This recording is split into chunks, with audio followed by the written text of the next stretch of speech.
Hello everybody, Prepper003 here today with another video for you, and this one is going to be a plate carrier setup for an SHTF situation.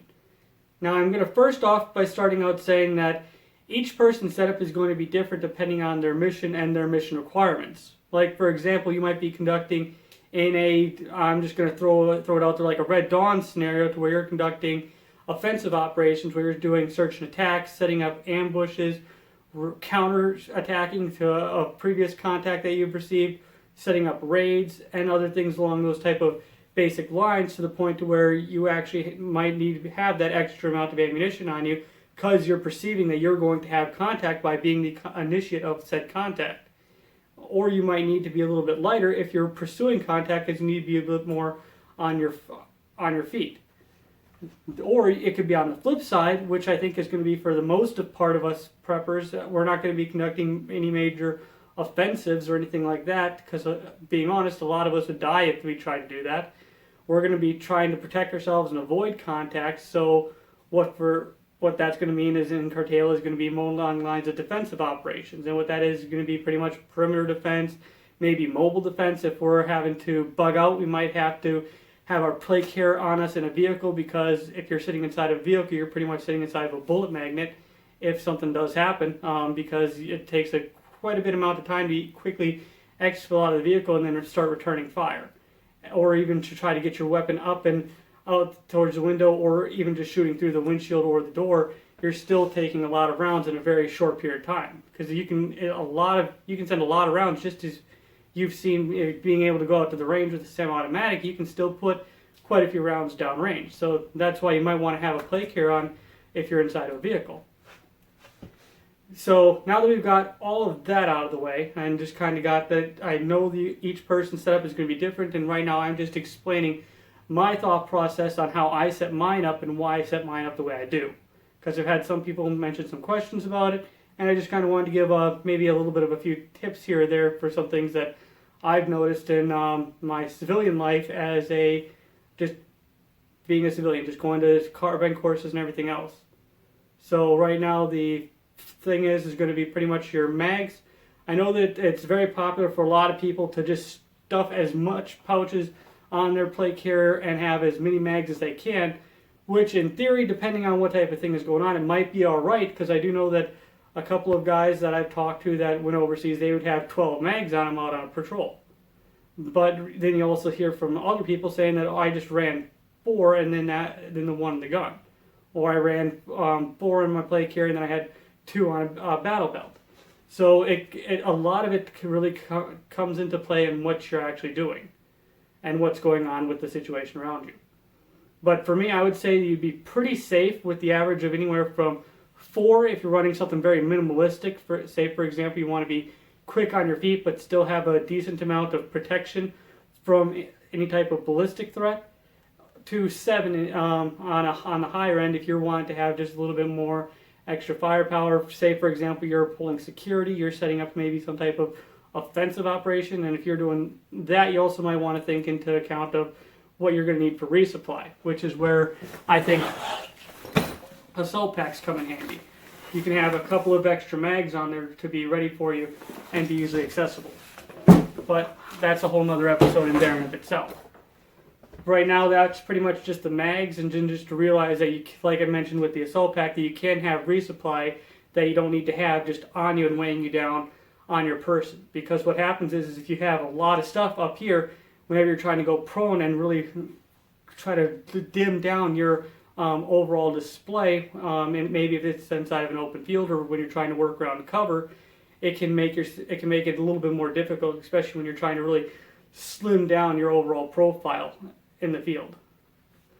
The next thing is going to be a good med kit, and what you want to have is some type of medical kit that you can use on you, and I don't mean like for boo-boos and scrapes. That you can have a small first aid kit like that in your assault pack if you want to for that kind of thing. I'm talking about like for major trauma and hemorrhaging, something that's going to be used to immediately save your life.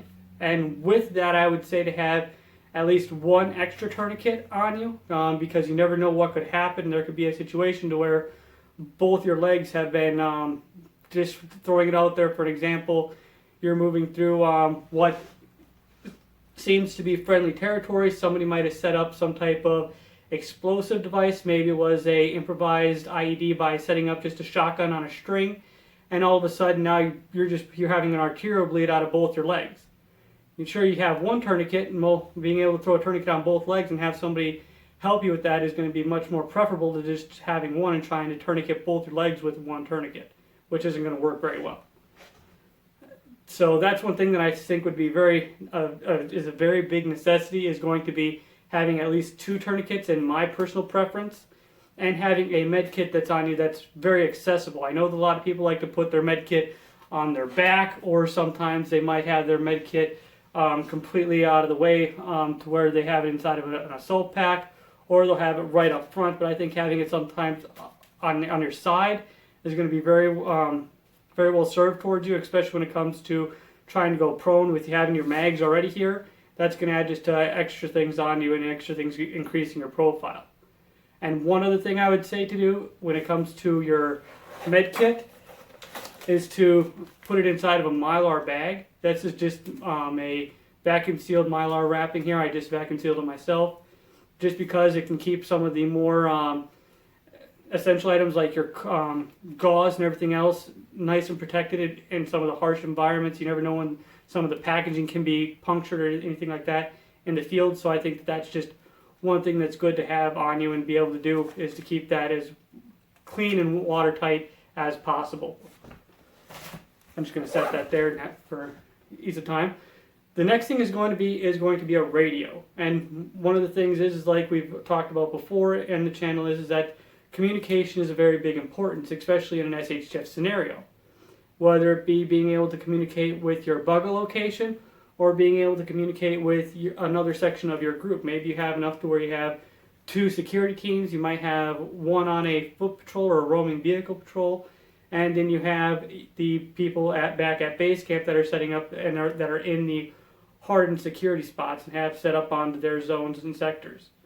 Well, then that comes into the point of how are you guys going to communicate? That's going to be a very big key, because all it takes is somebody attacking one section of the property, and you need to communicate that to maybe the foot patrol to come back here and be pretty much a QRF to the group back at the compound, or the foot patrol might need QRF from the actual compound or bugger location, whatever you want to call it, out to them to help to fight off and to help react in case one of them are injured, or something along those type of basic lines as you can kind of think of. So communication is going to be a very big key, and it could even come down to the point to where you actually might need to be in contact with more than one group. So maybe somebody in your group is a radio specialist, and there it comes into more different setups for different kits. You might have 2 different radios for 2 different purposes. But for the setup here, I try to keep my radio just right here, not on the back, but on the side. And the reason that I keep mentioning to keep stuff off of the back is because I mentioned before, with the mobile defenses, you might need to be able to quickly and easily get in and out of a vehicle. So having a whole bunch of stuff on the back can really make it difficult getting in and out of a vehicle, especially if you have, for example, I don't know if any of you have ever been in an accident. If you're trying to actually get out of a flipped vehicle, it's a lot more difficult when you have a whole bunch of stuff on your back. So, and that's just talking from experience of actually getting out of a flipped vehicle.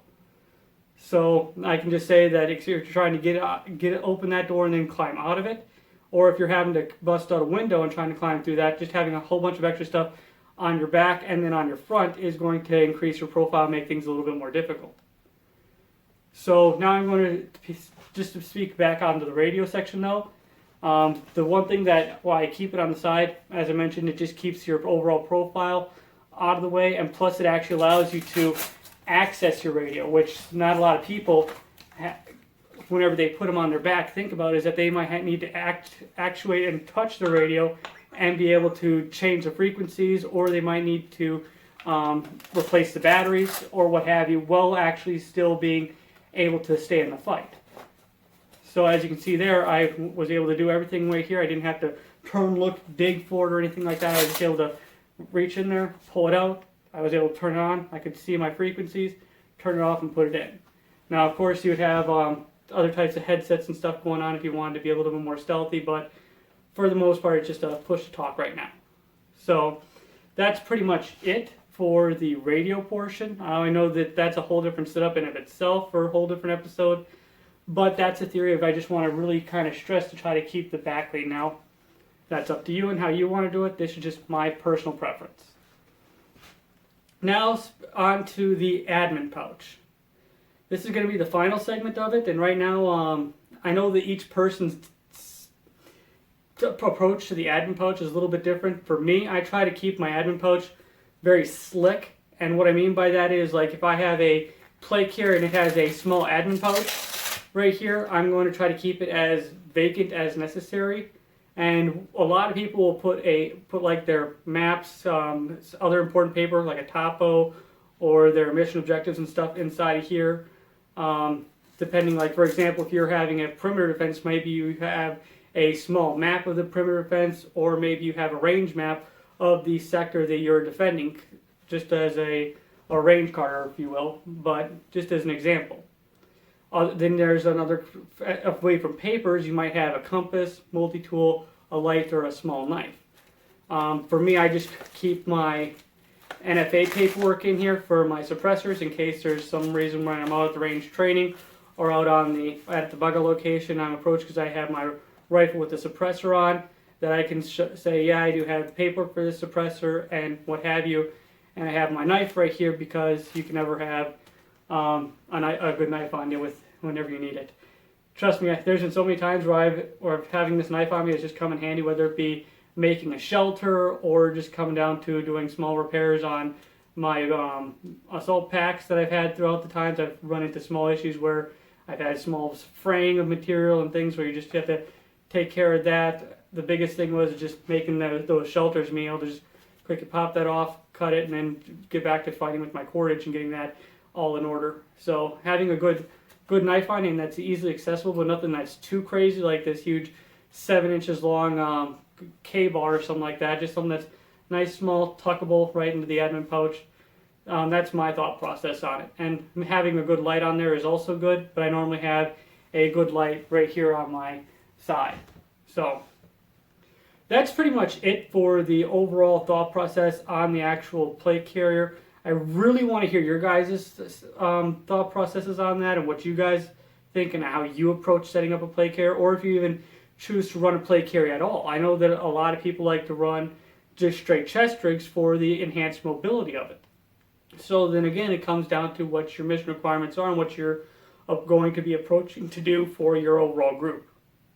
So, like I said, I want to hear your guys' thoughts on this. Right now, I'm just throwing out how I think about setting up a plate carrier, and I want to hear your guys' feedback on that and how you guys want to really go about setting up yours. So, again, thank you. I really appreciate you guys watching. I'm really looking forward to reading your guys' comments down below, whether they be negative or they be positive. I'm just looking for some feedback and to really build on my overall experience with this channel. So thank you. I really appreciate it. And remember, those that prepare for today survive tomorrow.